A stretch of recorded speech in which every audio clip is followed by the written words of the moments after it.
Hello, everybody. We are back in business with a new pod.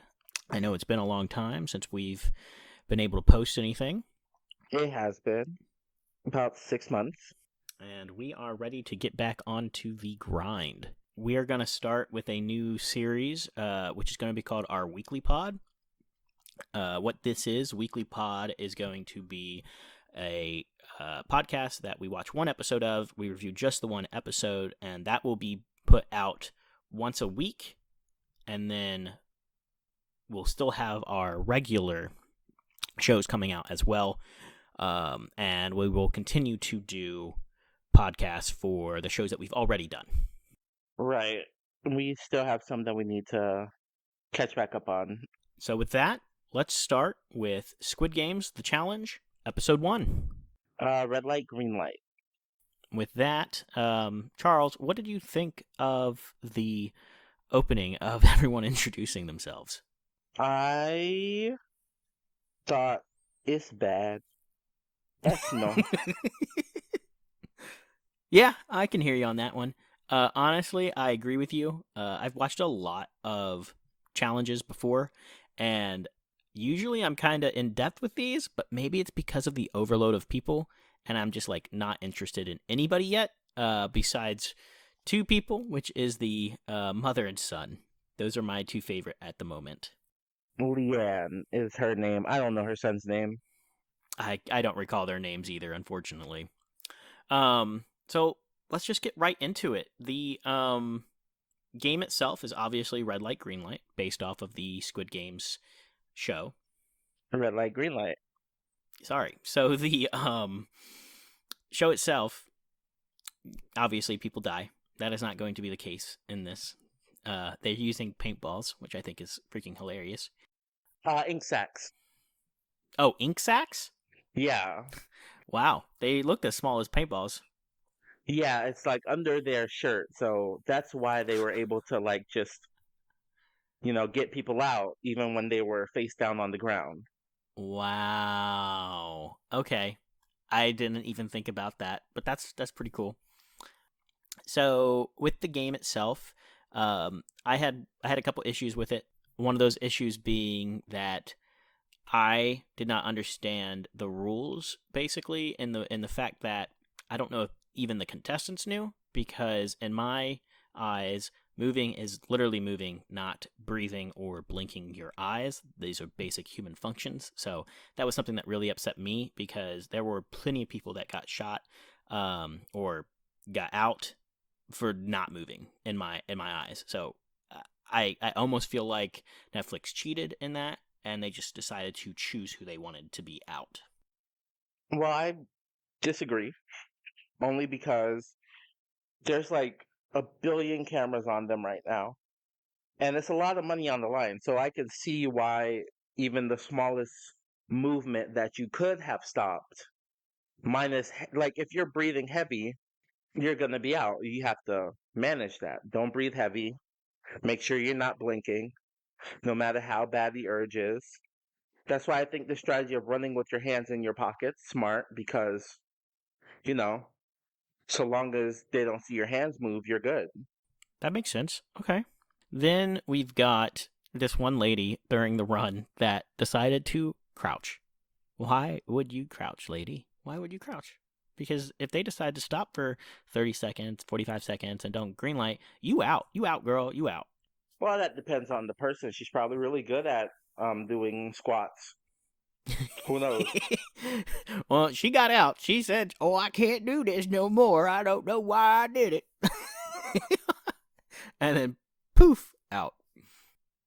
But overall, I would say the game itself was pretty good, and they got like over half of the contestants out in the first episode, so that was pretty crazy.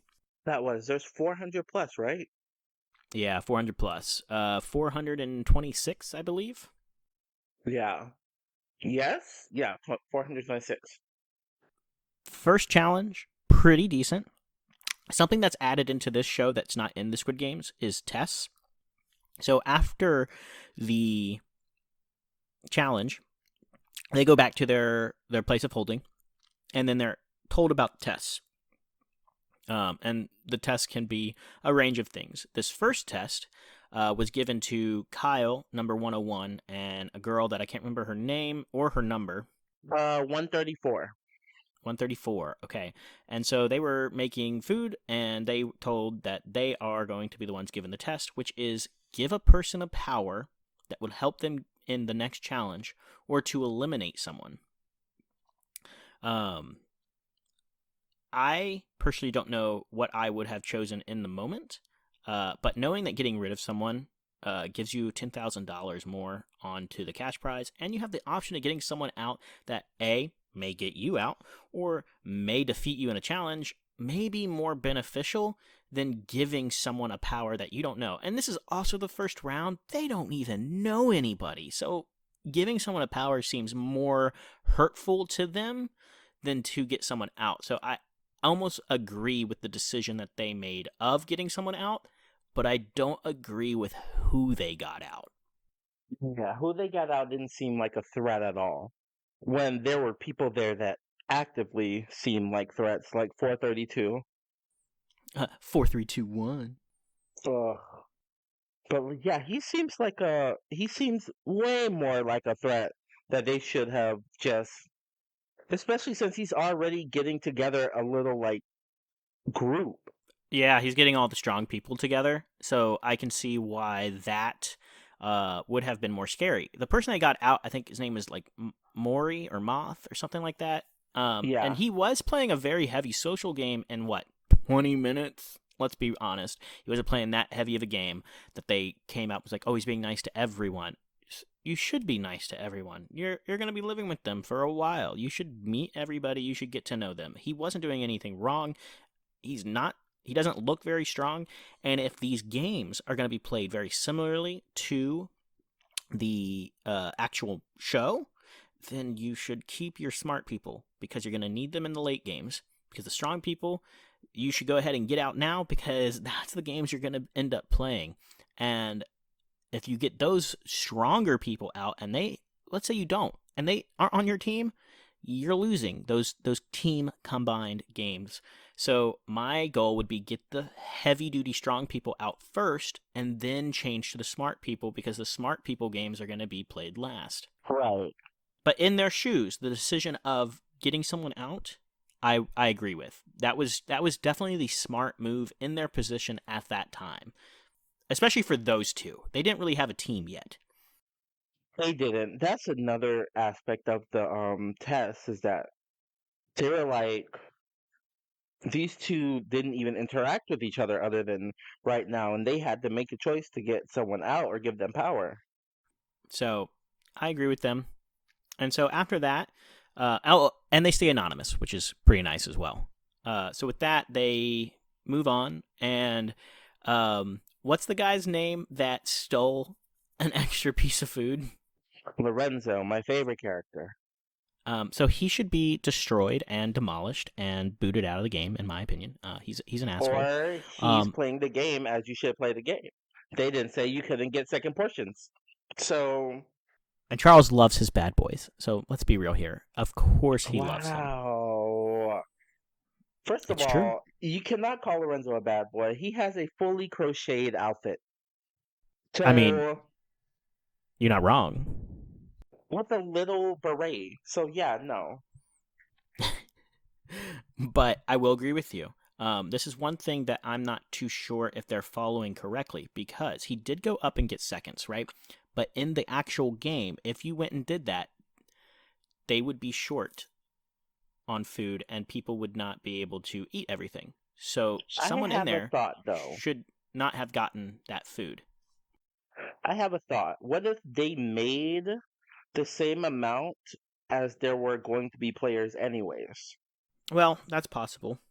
I'm absolutely 100% Team Lorenzo.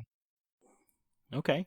I am definitely mom and son duo currently. Of course, that could change on the next one. Um, but for now, that is a. I guess that's going to be our teams at the moment. I'm going to be mom son duo, and you can be filthy, dirty, bad Lorenzo stealing old people's food. Can't believe you. Well, All the mom and son do want is to be happy. okay, well, they've already lived their life, so Okay, fine, agreed. Um, so after all that, they go to sleep, and I will agree with 4, 3, 2, 1 for one moment, which is whoever was snoring should have been the one that was eliminated. I can be an asshole too, and that's fine, but f him. yeah, that doesn't make sense though. um, You well, can't I can't sleep through sleep if you're snoring. snoring.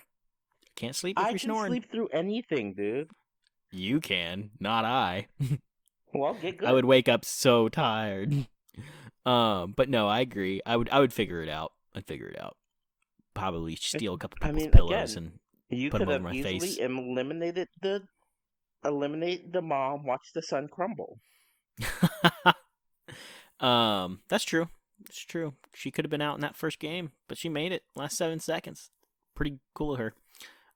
So then after that, um, they get taken to round two, which I don't recall the name of, and I don't think they introduced in that, but it'll be the name of the second episode, I'm sure.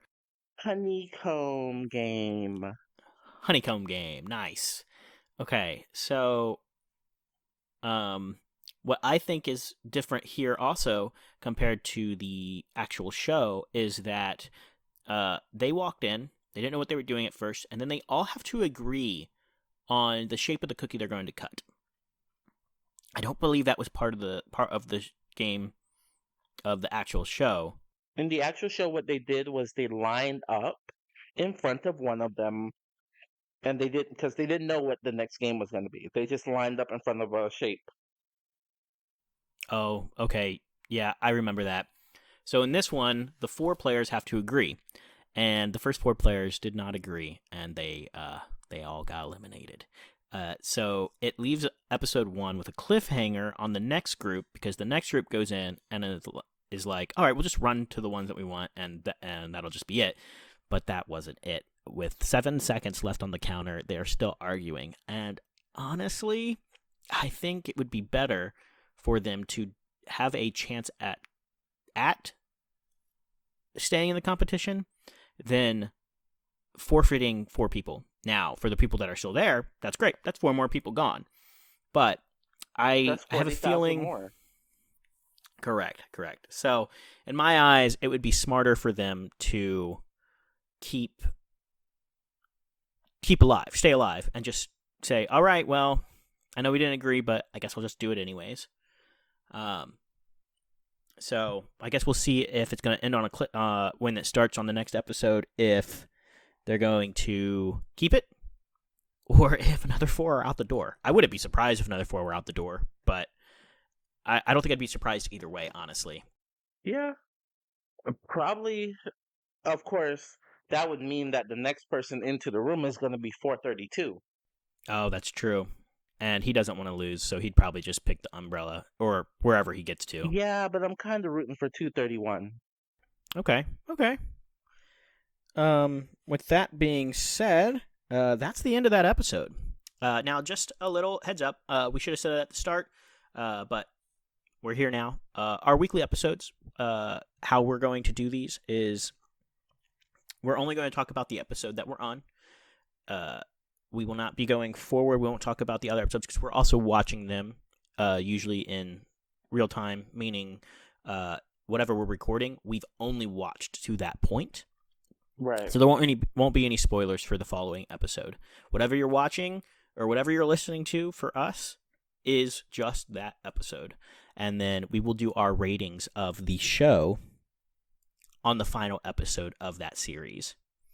Whatever that series so happens to be, honestly, with this one being Squid Games The Challenge.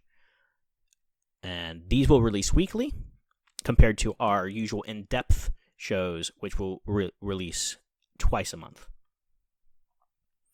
And yeah, that's it. Do you have anything to say, Charles? No, nothing that wouldn't get me blacklisted. Okay, well, everybody, this is Joe. This is Charles. And you have a wonderful day. Bye. Bye.